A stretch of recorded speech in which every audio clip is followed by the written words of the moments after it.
سوال یہ مفتی صاحب کہ قربانی کے موقع پر خوب گوشت پکتا ہے، آبویسلی یہ ایونٹ ہی ایسا ہے، اپنے گھر میں بھی قربانی ہوتی ہے، باہر سے بھی گوشت آ جاتا ہے اور مختلف انداز سے ریسیپیز کو مینیج کیا جاتا ہے، مختلف ملکوں کے اندر مٹن بیف کو کیسے پکایا جا رہا ہے، مسالہ جات لگا کے، باربیکیو ہوتا ہے، بریانی ہوتی ہے، ٹکے کھائے جاتے ہیں، اور یقیناً ڈائریکٹلی تو یہی لگ رہا ہے کہ یہ لذت نفس ہے،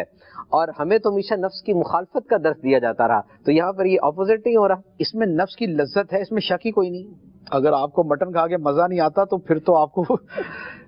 سائیکالوجی رابطہ کرنا چاہیے۔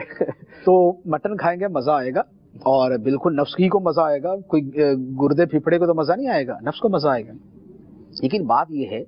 کہ شریعت نے مزے کو کہاں منع کیا ہے؟ بات یہ ہے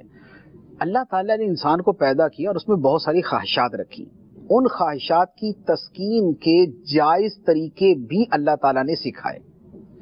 منع ہے ان کے ناجائز طریقوں کی طرف جانا۔ جائز طریقوں سے اگر لذت نفس حاصل کی جاتی ہے اس میں کوئی ممانعت نہیں ہے۔ کھانے کے اندر کتنی لذت ہے،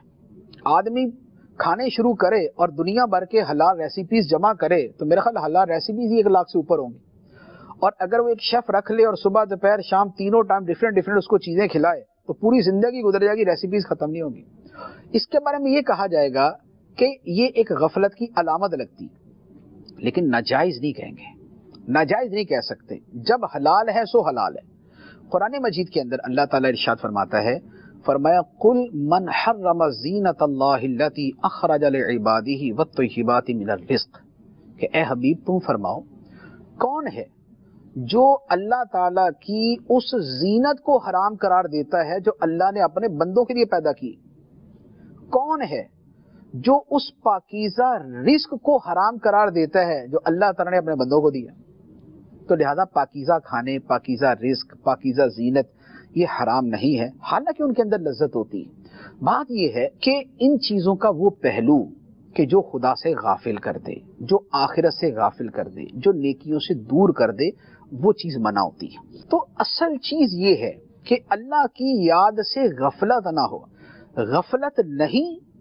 اور اب اگر آپ لذت نفس حاصل کر رہے ہیں تو شریعت اس کو منع نہیں کرتی۔ خوشیوں کے مواقع اللہ تعالیٰ نے ہمیں عطا فرمائے ہیں، اور حلال چیزوں سے جو ہے وہ لطف اندوز ہونا اور ان سے نفع حاصل کرنا اور ان سے لذت حاصل کرنا، یہ اللہ تعالیٰ نے ہمارے لیے حلال قرار دی ہے۔ جو چیز غفلت میں ڈال دے گی یا کسی عبادت کے ترک کی طرف لے جائے گی، مثال کے طور پہ ایک آدمی کاروبار کر رہا ہے، کاروبار جائز ہے، لیکن کاروبار میں مشغولیت کی وجہ سے نماز ہی چھوڑ دی، جماعت چھوڑ دی، واجب ہے، تو اب یہ کاروبار وہ ہوا جس نے اسے اللہ کی یاد سے غافل کر دیا۔ ایک آدمی بیوی بچوں کے ساتھ وقت گزارتا ہے، اور شریعت کا حکم ہے بیوی بچوں کو وقت دینے کا، فرمایا کہ تیری بیوی کا تیرے اوپر حق ہے، تیرے عیال کا تیرے اوپر حق ہے، لیکن اگر وہ ان کے ساتھ ایسے وقت گزار رہا ہے کہ نماز بھی گزر جائے اس کو پرواہ نہیں ہے، اب اس نے غفلت میں ڈال دی۔ اچھا، پھر ایک اور پہلو ہوتا ہے، یہ تو ہے جو جواز اور عدم جواز کے اعتبار سے احکام ہوتے ہیں۔ دوسرا پہلو یہ ہوتا ہے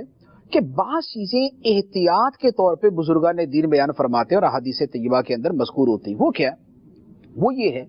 کہ ایک آدمی اپنے طور پہ کہتا ٹھیک ہے جی اب تو میں 1 لاکھ ریسیپیز تو ملی گئی نا دنیا کے اندر، اب میں روزانہ نئے نئے کھانے کھاؤں گا، رنگ برنگے کپڑے پہنوں گا، لیکن جب کسی آدمی کی سوچ کا محور اور مرکز کھانا پینا پہننا بننا سورنا انجوائے کرنا یہ بن جاتا ہے نا، تو کچھ عرصے کے بعد بہرحال وہ حدود کو کراس کر ہی جاتا ہے۔ پھر اس کے دل کے اندر جو فکر آخرت اور جو آخرت سے محبت اور جو دنیا سے بے رغبتی ہونی چاہیے اور آخرت کی طرف لگن ہونی چاہیے، وہ چیزیں کم ہونا شروع ہو جاتی ہیں۔ اس لیے اکثریت کے اعتبار سے یہی حکم ہوتا ہے کہ وہ اپنے آپ کو نعم کے اندر، نعمتوں کے اندر، لذتوں کے اندر بہت زیادہ مشغول نہ کریں، بلکہ اپنے آپ کو کہیں نہ کہیں اپنے نفس کو روکیں۔ وجہ یہ ہے کہ نفس کو اگر کسی بھی جگہ، حلال جگہ پر کسی بھی جگہ نہیں روکیں گے تو پھر وہ وقت آئے گا کہ جب حرام سامنے ہوگا اور اس کا نفس اتنا عادی ہو چکا ہوگا لذت کا کہ اس کے لیے اس کو چھوڑنا مشکل ہو جائے گا۔ تو لہٰذا نفس کی تربیت بھی ضروری ہے۔ نفس جو ہے وہ گھوڑا ہے، گھوڑا سرکش بھی ہوتا ہے، لہذا اس کو بھوکا رکھ کے اس کی تربیت کی جاتی۔ آپ بولے کہ گھوڑے کو کھانا کھلانا تو جائز ہی ہے نا، تو کھلاتے ہی رہیں گے، کھلاتے ہی رہے، جب اس پہ بیٹھ کے بولے گے نا کہ بھائی صاحب ذرا آگے چھوڑ کے آنا، تو گھوڑا یہ اڑ کے کھڑا ہوگا کہ میں نہیں جاتا، چلو بھائی اب کھانا ہی لے کے آؤ۔ تو جو لذات نفس کے عادی ہوتے ہیں وہ پھر اتنے عادی ہو جاتے ہیں کہ جب حلال و حرام کی حدود آ جاتی ہیں وہاں پر اپنے آپ کو روکنا مشکل